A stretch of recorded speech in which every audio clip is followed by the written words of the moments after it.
Adventurers of will and wit, I bid you welcome. Be you here of deeds or misdeeds, it matters little, for you are all avid listeners, one and the same. The journey to Frosthaven is on the horizon, and whispers have confirmed that Gloomhaven, Fallen Lion, will be within reach in due time. And as all the world stirs in excitement, a cacophony of jubilation and exhilaration, we, the Crimson Blades, humbly present to you our original fan-made series. A journey, to put it lightly. Tales that weave their way through the very heart of the world of Gloomhaven, like the ink on a quill spilling onto the pages of a tome, ripe with rich history. So sit with us by the candlelight and enjoy the first installment of Gloomhaven Tales by Candlelight. Part 1. A Tempting Proposition.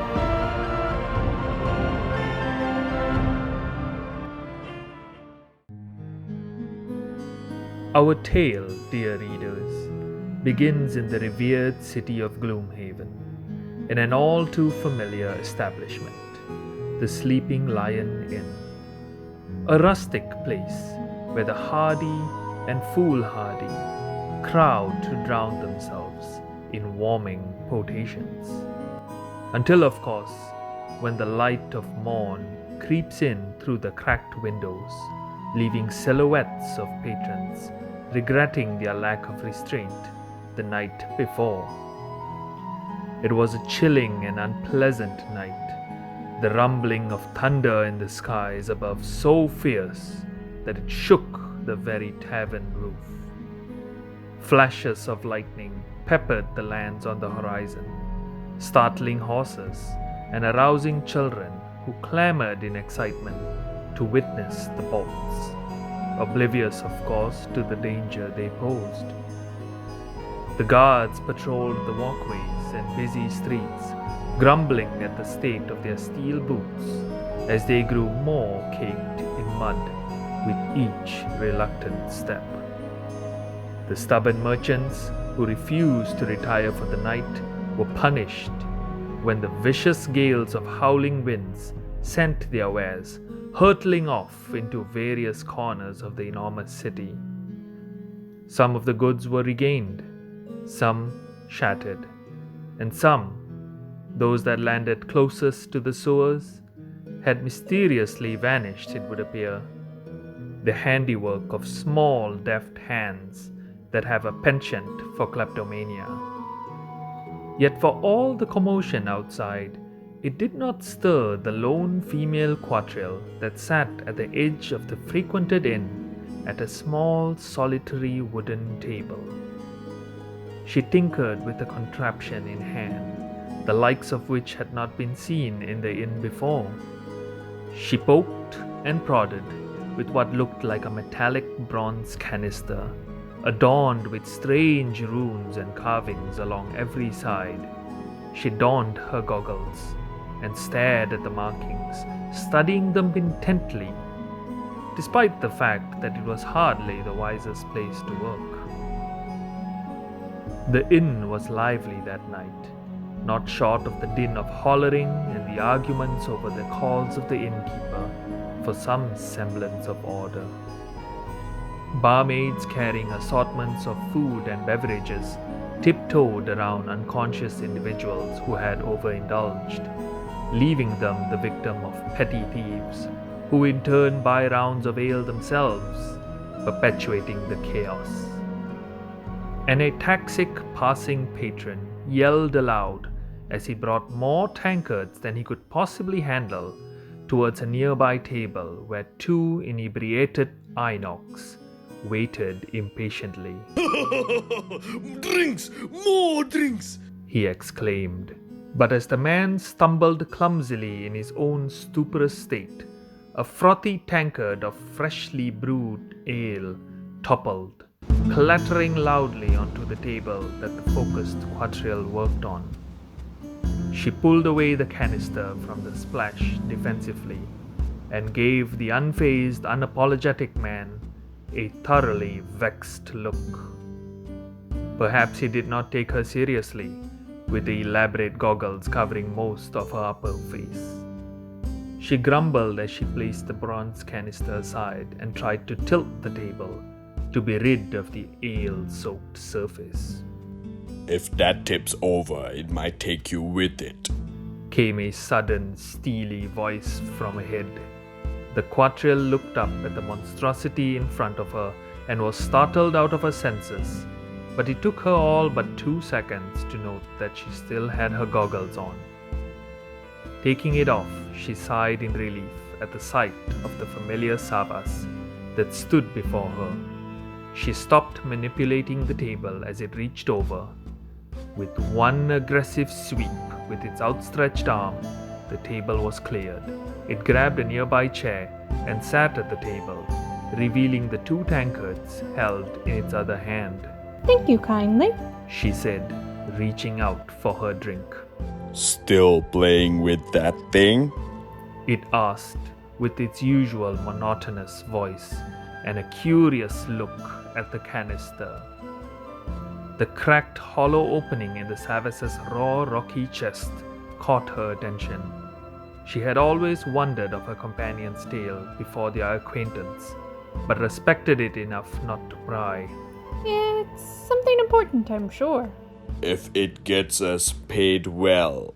"Paid? This is more important than that. Think about it, Brim. These ruins, these markings, they must have been ancient.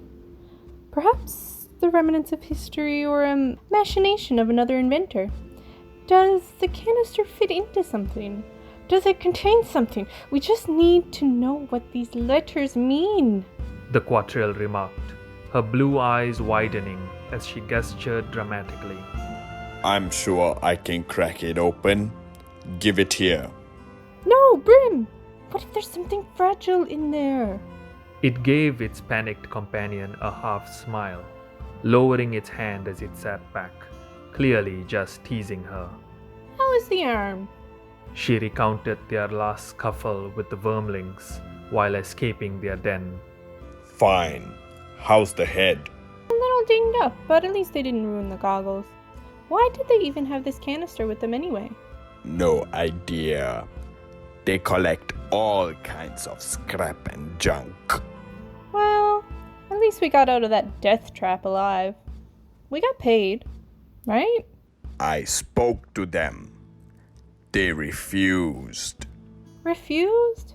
Did you?" They were stubborn. So was I. They finally agreed on a much smaller pay and to buy our drinks, so I let it be. They aren't worth my time. Do we have any other jobs yet? No, it's difficult with mercenary bands flocking around Gloomhaven. I reckon no one's heard of us. Hard to trust strangers, so I don't blame them, said the Savas, deep down, considering if the odd pair or their races were perhaps a barrier in them getting well-paying jobs as mercenaries. As though an answer to a silent prayer, a gangly framed, shady, hooded individual holding a stool stopped but a few feet from their table, behind the Savas. The quadrille perked up and shook her head to her companion, who made a slow half-turn. The human stranger walked over and placed the stool between the two, appearing awfully presumptuous that his company would be welcome. He wore a black and green robe of some finery, the hood soon lowered to reveal his rather cachectic visage. Thick, grotesque scars and remnants of burns crept along his neck and upper chest, hidden behind a rudimentary black cloth scarf. He smiled wryly as he sat, studying the pair quizzically for a time before he spoke. Allow me my introduction. I am Gundrith Dent, a simple citizen of this humble city. But let's just say my influences are far-reaching. I heard the two of you are for hire, he said, direct and boldly, capturing their attention. If you're looking for mercenaries, What do you call yourselves? He inquired, tapping the table curiously. I'm Hexoculus. People call me Hex. And this is Brimstone. I think he means, look, we haven't been doing this long. We don't have a name. Nameless. Well, it doesn't matter. The job I have for you is a delicate one.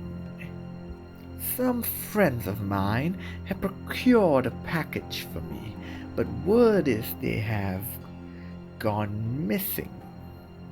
Missing? I had news that they had left the capital and were taking the East Road, and then nothing. Find out what happened to my package, and you shall be paid well. Bring it to me intact, and expect a more than generous reward, mercenaries, said Gundros, with determination and a hint of honesty in his eyes. What does it look like? The package is small and rectangular, with an insignia of 5 crossed gold daggers. What about those friends of yours? 3 days lost without word in the wild. They're dead, or worse. I have only so much wealth to throw around, so don't expect extra if you find or save any of the fools. Brim? Should we?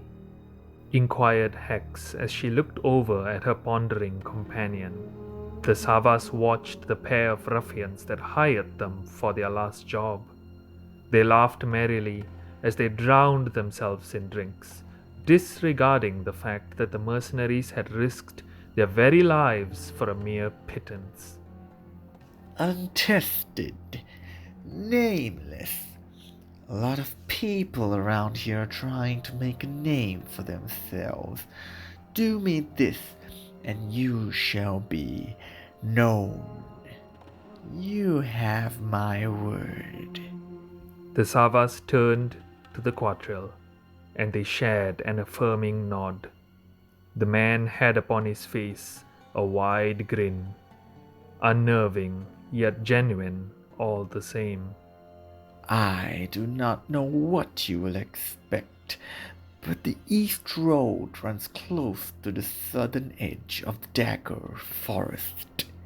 So all manner of beast and vermin could be prowling. Good luck, adventurers, and here, a little motivation, said the man as he stood from his seat. He produced a pouch of gold from under his robe and tossed it onto the table. The jingle of coins was all the extra temptation the mercenaries needed. Next time on Gloomhaven Tales by Candlelight, our mercenaries set off on the East Road. Go away, you monster! Oh dear, you ought to watch where you walk.